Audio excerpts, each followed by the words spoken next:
Greater Accra and OT, correct? Well, yes, sir. Yes, Mr. Chairman, and also Central Region and Ashanti Region. Okay. John, it looks like you have some presidential ambition.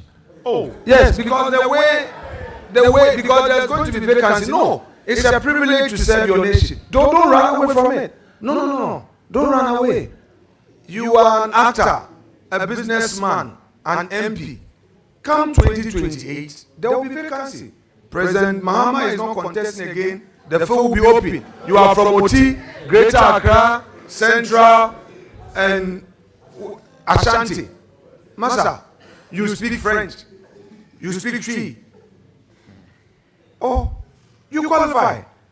You are 41. You overqualified. In fact, you will be 44 in your prime age. Wouldn't you consider it? Mr. Chairman, there are so many seniors ahead of me. Okay, so not now.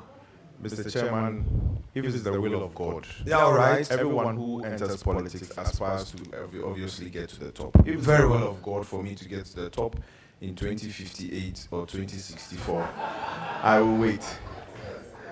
2058, you'll be... How old would you be in 2058? Very old. Because we are hearing Asiedun Katia, Julius Debra, Eriko Poku. We are hearing Eriko Poku, Julius Debra, Asiedun Katia, Asiedun Fabakon, Asiedun Katia Fabakon, Julius Debra Fabakon, Eriko Poku also Fabakon. Leader. So we just want to be sure. Leader. So we can now say John Dumelo also Fabakon. Leader.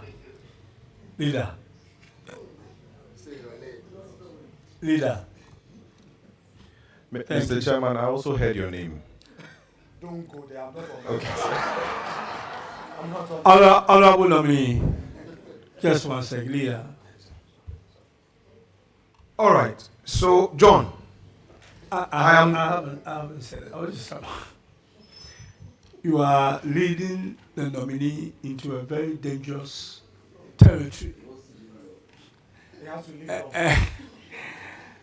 And the Fabakon, leader, with all due respect, you are completely out of order. John, you know, my posture has always been that when I get it wrong, and I know I've gotten it wrong, it shouldn't take anything away from me to say I'm sorry. It would help me to learn.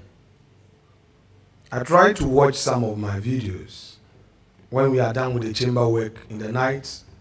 If I don't do it in the night, I do it in the morning to check what I did the previous day. Was I too harsh?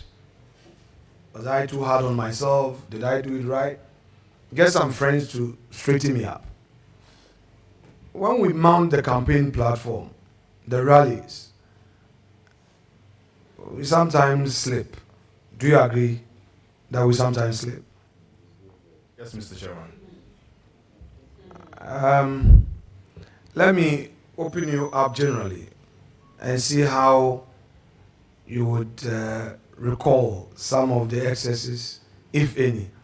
Do you recall anything politically you've said that with the benefit of hindsight you say, oh, I shouldn't have said it this way, particularly so against your opponent, the former member of parliament? Yes, Mr. Chairman, I remember. What have you to tell her? Mr. Chairman, the words I used, I apologized accordingly the day after. Okay. But they are not on social media. Mr. Chairman, it's on social media. No, I mean your apology as well. It is, Mr. Chairman. Oh, well done. Thank you. Do you have any regrets coming into mainstream politics vis-a-vis your the privacy of your business life? Mr. Chairman, no, please. I don't have any regrets.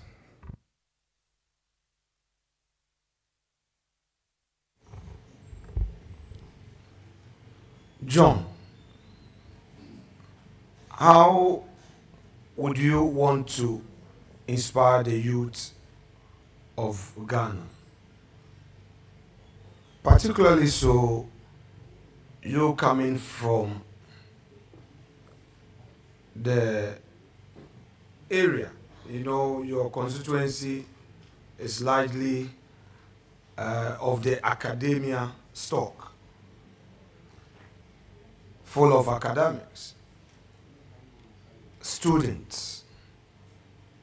What do you hope to inspire them with? Thank you, Mr. Chairman. Mr. Chairman, for me, I want to inspire people to be able to follow their passion, follow what they want to do, and do it well. I'm a man of probably many talents. In the movie industry, I think I did quite well. In the business industry, I think I'm doing quite well. And politics, I'm yet to do well. And so when some people look at me, they might be inspired to follow their dreams and follow their passions and make Ghana a better place. Have you read your party's policy on food and agriculture? Be honest about it. Yes, please, Mr. Chairman. You've read it? Yes, please. What's the policy on food and agriculture? Well, our policy on food and agriculture is simple. It's to just create food sufficiency for Ghana. Is to feed the industry and feed ourselves. Through which methodology, modeling, strategy? How do you hope to achieve that? Thank you, Mr. Chairman. With the feed ourselves, we hope to produce more. We hope to reduce post-harvest losses. We hope to feed the industry, and we hope to feed ourselves and export the rest. Thank you, Mr. Chairman. Now, in the process of ensuring food sufficiency, how does this fit into this your slogan, 24-hour economy? Thank you, Mr. Chairman. Mr. Chairman, Ghana is one country that has just about one farming season. Our policy and our plan is to be able to farm all year round. Now, if you want to farm all year round, that means we would have excess food items available to be able to feed the industry. Now, once we have excess and we are feeding the industry all year round, definitely these industries have to run 24 hours. And so that's how come we'll fit into the 24-hour economy. Thank you, Mr. So Chairman. what is the 24-hour economy? What is the 24-hour economy Mr. Chairman, of the NDC? Mr. Chairman, Share with us. the 24-hour economy is one job, 3 shifts, 3 people. We don't see why Ghana should stop working at 5 o'clock. Ghana should continue working. And so if the industries are being fed 24 hours, definitely we need to employ more people. Definitely we need to move the economy forward. And so that is the 24-hour economy. Which sectors are you going to focus on? Sorry, Which sectors of the economy are you going to focus on? economy? Yes. Almost all sectors, sir. Okay. No. The nation is listening to you. Yes, please. Yeah. So almost all the sectors. Yes, please. Oh, I see. Right. Those that deem it fit to be under the 24-hour economy. Okay, so there's going to be a modeling program to allow people to fit into it. There's going to be a certain framework, correct? Yes, Mr. Chairman. When is that framework to be expected? Because you were sworn into office 7 January. Today is 25th of February. When should we expect this framework? Mr. Chairman, the budget is yet to be read, and I'm sure when it's read, the clear guidelines will be outlined there. So should we expect a 24-hour economy secretariat at your ministry where companies will be encouraged to register in exchange for some incentives? Thank you, Mr. Chairman. If rightly so, if that becomes very necessary, yes, we would have a 24-hour economy secretariat at the Ministry of Food and Agric. Not, yes, thank you. Leader, please. I said earlier, and you are pretty much a smart guy yourself, and you are aware of this, that the nominee is here as a deputy minister designate for the minister. He is not a policy maker. So let's stay away. My advice to you, as my brother, as you do advise me, is that let's stay away from policy issues. Thank you very much, leader. Please, you can continue.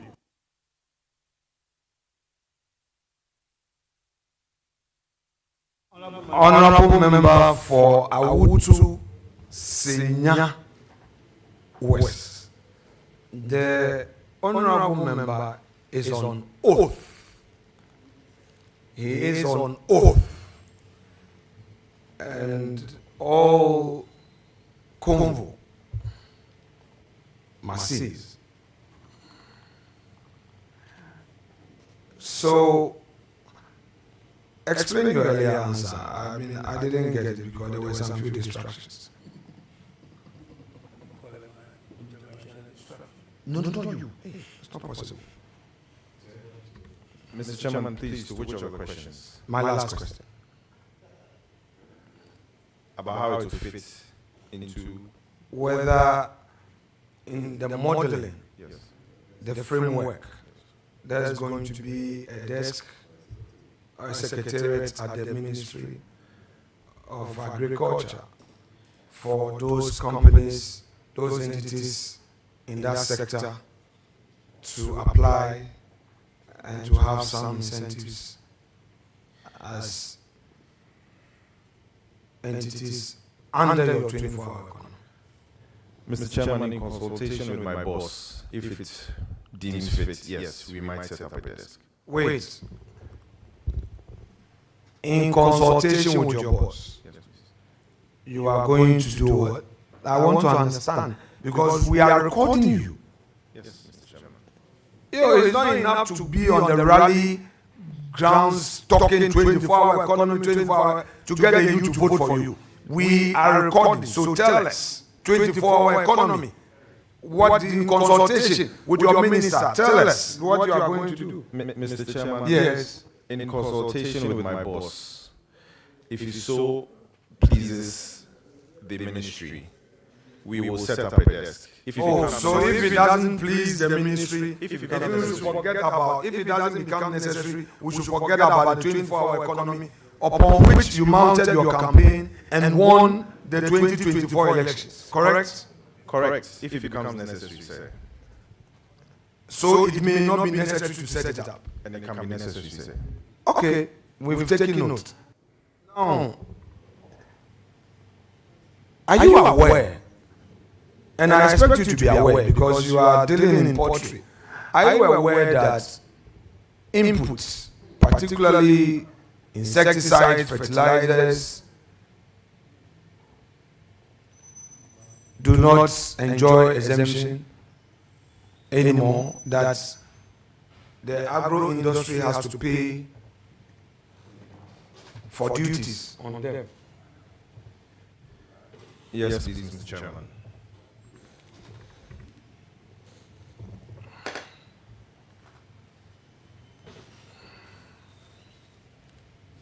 Now, do you know that this exemption that was denying that sector is really affecting the industry? Because you are a member of that industry.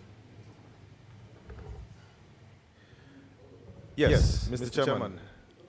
Once again, one of our slogans was resetting Ghana. And so if it deems fit for us to be able to implement those exemptions now, we will. Because we want to grow Ghana, we want to make Ghana move forward in the right direction. So you would want to suggest to your minister to bring back the exemptions so that those in the agro industry will enjoy that incentive to make it cheaper for the agro sector. Mr. Chairman, in consultation with my boss, if it becomes necessary, yes. I'm just reminding you that your party was against tax exemption.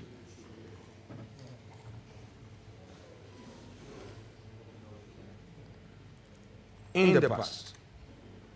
So if you are talking about going to introduce this exemption, then the industry will be happy to receive this incentive. So repeat that assurance so that the records will capture you properly.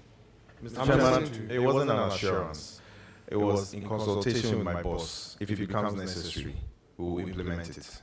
Thank you.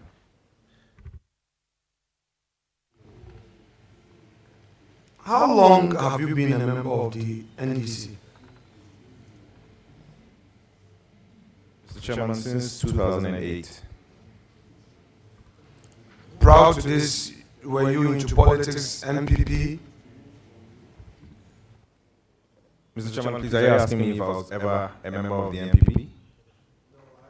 The MPP as an example. I'm saying prior to this, were you into politics, like say being an MPP member or CPP? No, Mr. Chairman. Just decided to take away our seat, which has been our safe seat all these years. John. Mr. Chairman, I worked hard for it, sir. Menyolo.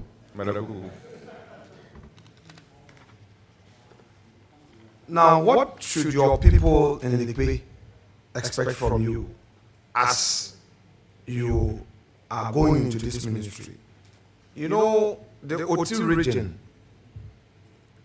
you're so endowed with agro potential. People, the farmers, predominantly farmers, now they've seen that one of their own is going into the ministry.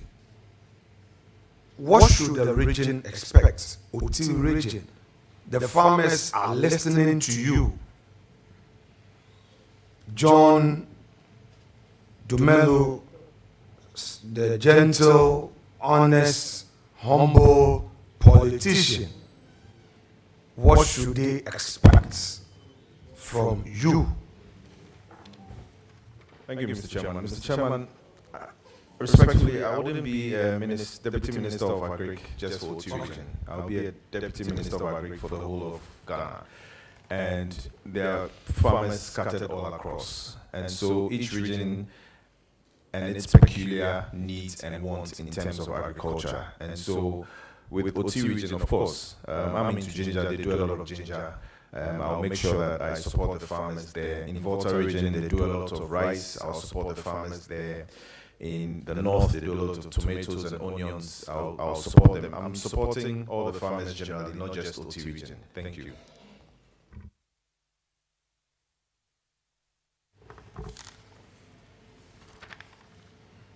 John,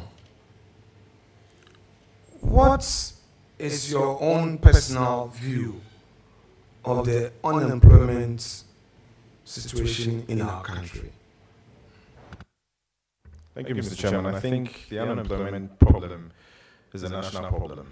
And we in the NDC, about to reset the country, will make sure that we'll create a lot of employment opportunities, especially in the agri space. And so it's a national problem, and we are here to fix it. We might not be able to fix all, but we'll fix some. Thank you. Have you become aware of discussions in the public space regarding Ghanaians who are losing their employment as a result of the directive of the Chief of Staff? Have you become aware? Yes, Mr. Chairman. Are some of these your constituents? Yes, Mr. Chairman. Have they come to appeal to you to help them get their jobs back? Mr. Chairman, my understanding is those who lost their jobs are being reviewed. And so those who will be re-employed will be re-employed, and those who will not be re-employed will not be re-employed. And so that's the understanding that I have. Yes. So what, if you pay attention to me, it will be helpful. However, you have given me some information that your understanding is that those who have lost their jobs, those situations are being reviewed, and those to be taken back will be taken back. Now, don't you think that the appropriate thing, therefore, would have been to keep these guys in employment and finish the review so that you take a final decision after the review, rather than terminating the appointment that they should all go home in their thousands? I say so because you state that some are your constituents and they've come to you. Mr. Chairman, I don't think so. I think that sometimes when matters are being investigated, they ask you to step aside whilst investigations are going on. And so I think that's the rightful thing they did. To terminate, to dismiss? Because this is not about step aside, go on some leave of a sort. They say, we've terminated your contract. I mean, that is what it is. Yes, Mr. Chairman. So you agree to that? Yes. That they should be sacked? As they have been sacked? They've not been sacked. What have they done? They've been sacked, but they might be recalled upon review. Okay, so let's stay there a bit. Now, these your constituents who have lost their jobs as a result of this termination, mass dismissal. What have you been telling them as they came to you? What have you been telling them? Mr. Chairman, I've been telling them to hold on, that everything will be fine. So far, how many, upon account, have been approaching you? Not that many. You had 100, 200, 150? Maybe 15. Yes, sir. Are you aware that the Ministry of Health, Ghana Health Service, that had a lot of nurses posted to rural communities, all of these Ghanaians have been sent home in the name of this review, sacked, and people are suffering at the countryside, in the hinterlands. You have passion for humanity, love for humanity. Do you think that these Ghanaians must go through this? Especially those who are not getting healthcare support because the nurses have been fired. And even in the schools, that teachers have been fired. And these students in rural communities do not have access to quality teaching. Mr. Chairman, like I stated earlier on, the appointments will be reviewed and those who will be re-employed will be re-employed. The nation should expect that whatever review would be fair and not based on partisan consideration. I believe so, Mr. Chairman. Now, on your GRA tax certificate, you finished us with your tax certificate. Earlier in the vetting, you told me that you have your taxes paid up to date for both companies. But in your tax certificate, the personal income tax, PIT, we only have your assessment for 2023. And the Commissioner General tells us that 2024 is nil. Why haven't you filed your 2024 taxes? Mr. Chairman, I think with that I'll have to confer with my tax experts to find out why that is so. Because it's quite, I find it very curious, because without filing for 2024, you couldn't have registered. I don't want to trigger any by-election. Anyway, so can you take the leave of chair to get into this and revert to us at least before we do your report? Granted. Nominee. Thank you, Mr. Chairman. Chairman, at least for the record, let the prayer be made by him. Honorable nominee, please go ahead. Please, which prayer?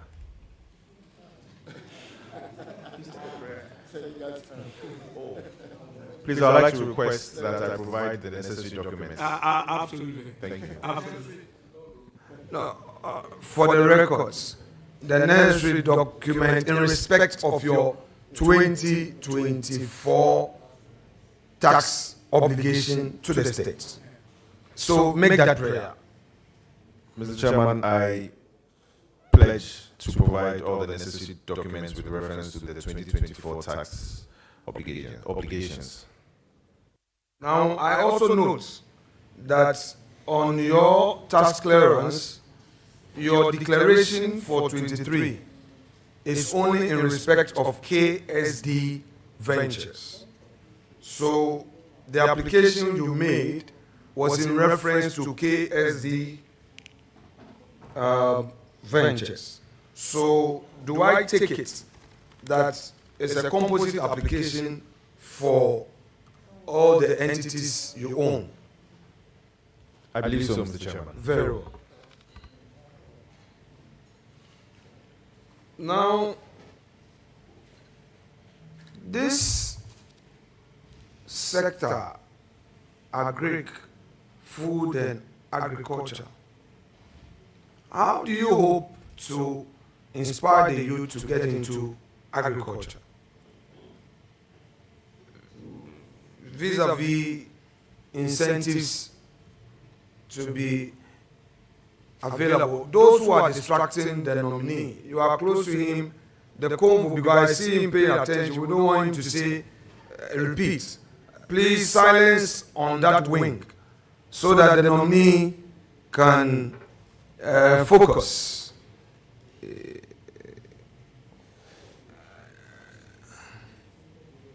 Yeah. Yes. Thank you, Mr. Chairman. Mr. Chairman,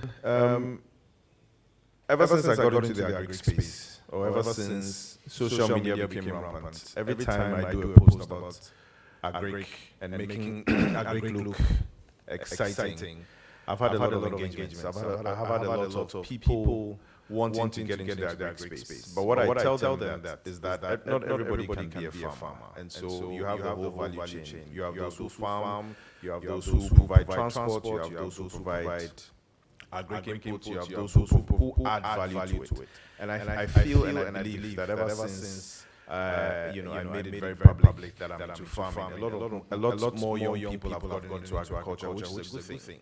Because if you look at the average age of farmers in Ghana, we are talking of over 50, 55 years, which is bad.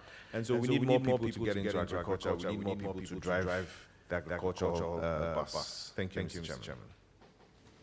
Do you agree with me that capital is a critical challenge when it comes to agriculture? The young men and women that you want to inspire to get into agriculture, get into farming, especially the graduates, people who are done with uni and moving to office with CVs, that you want to encourage to get into agriculture. One of their worries will be capital, money, funding. How do you hope to address this?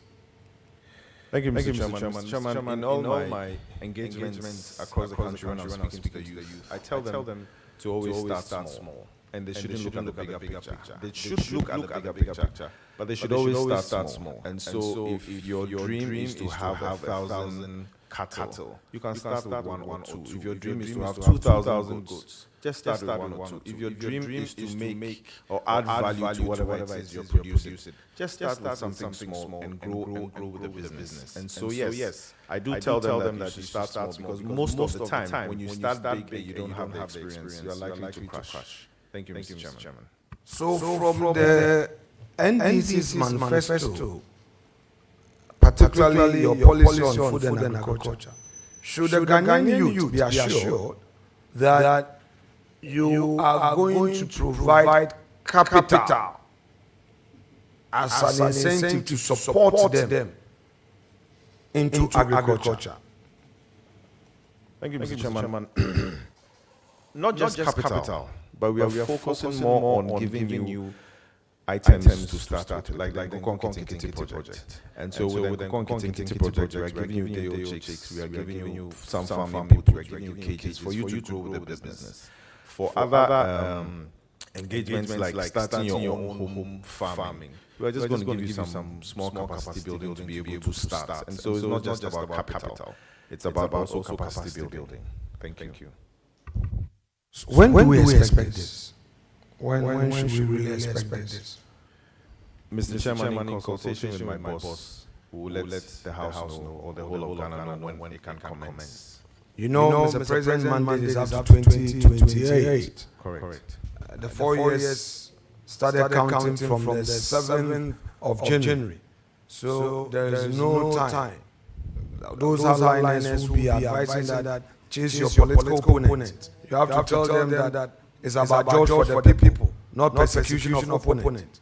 Because persecution of opponent seems to have started, but the judge for the people, not yet. So when the country would want to know, they've heard you on talking about what your opponents have done wrong. They've heard you, but what about your own mandate? When are you going to start? At least give an indication. Your boss is here. Leave can be granted for you to consult him. Mr. Chairman, in consultation with my boss, we'll let the House know when we can start. Very well. We'll take you take you for your word. Now, this women banking, have you heard about it? Yes, Mr. Chairman. What is it about? What is it about? Thank you, Mr. I've seen one of my mates right behind you. He's giving a signal that we should end soon. But I'm telling you that you're doing well thus far. So it's a basis for the continuation. But we'll be done soon. Don't worry. I know the chiefs have started for some time. Thank you. But we'll be done soon.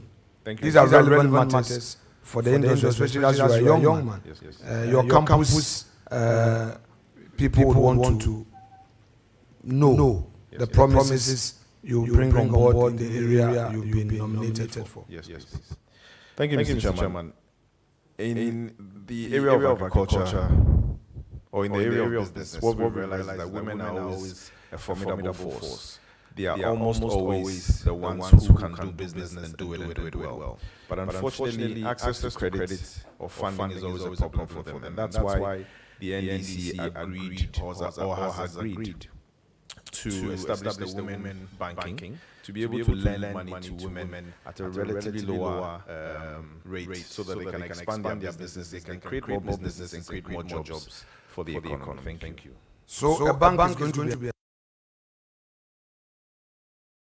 the state as the sole shareholder.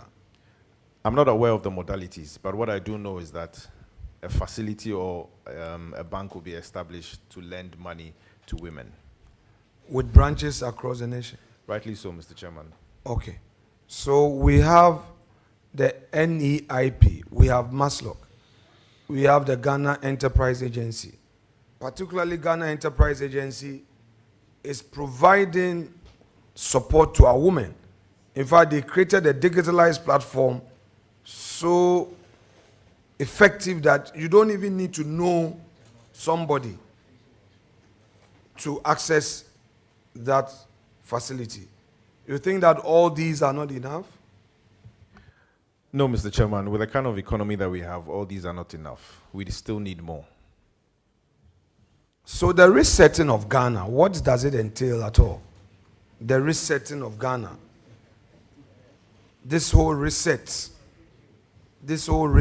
what is it all about? Share with us. Thank you, Mr. Chairman. Mr. Chairman, unfortunately, in the last 8 years, our economy hasn't been that good. And hasn't been that good. Hence, the need to reset Ghana. Hence the need to reset Ghana in all aspects of the economy. When you say our economy hasn't been that good, I want to appreciate the context. Are you relating it to the COVID that struck the world, the external shocks vis-a-vis the Russian-Ukraine war and other external factors, or what? What exactly do you mean by the last 8 years the economy hasn't been that good? I want you to place it in proper context. I want to understand you. Are you referring to the COVID that struck the world, where for a whole year the whole world was in a form of a lockdown, where there was no production, where government had to pay public sector workers even when no revenue has been generated, where GRA could not go out to take taxes, yet every public sector employee was supposed to be paid? Please explain to me what exactly you mean by the last 8 years the economy hasn't been that good. Mr. Chairman, if you listen to some of the comments made by the past administration, they confirmed and confessed that the economy was bad. And so I'm just reiterating what they said to say that the economy wasn't that good, hence the need for the NDC to reset Ghana in the right direction. So in the general sense of external shocks is what you mean? No, Mr. Chairman. Then in what sense? I mean, I just need you to... The external shocks affected everybody. Right. But Ghana wasn't able to drive out of it the way we expected them to. No, explain. I just want to understand. What I mean is that you mentioned COVID. You Right. mentioned Russia, Ukraine. But Russia, Ukraine, and COVID affected almost every country in the world. Some were able to navigate out of it, some couldn't. Some of the countries that did a successful navigation... Relatively, No, Ghana did poor. Which are... No, it's okay. I'm happy with the conversation. I mean, this is a public discussion and for the records. Share with us those countries that, in your view, and you can limit yourself to the sub-region, those countries in the sub-region that, in your view, they navigated better out of the COVID and met expectation. And unfortunately, Ghana could not. Please. Mr. Chairman, I'm only repeating what some of your party members said during their campaign time. That This is the honorable nominee. yes, sir. Let's not go into campaign. Now you are a public officer. Yes, please. Okay? Where you rely on data and facts. If you don't want to base your argument on some facts, statistics, and data, then let's retreat and then make progress. But if we are going to say things that people say on campaign platform, even my own party members, as you say, then we cannot make progress as a nation. Mr. Chairman, let's retreat and make progress, please. Chairman, that will be all for him.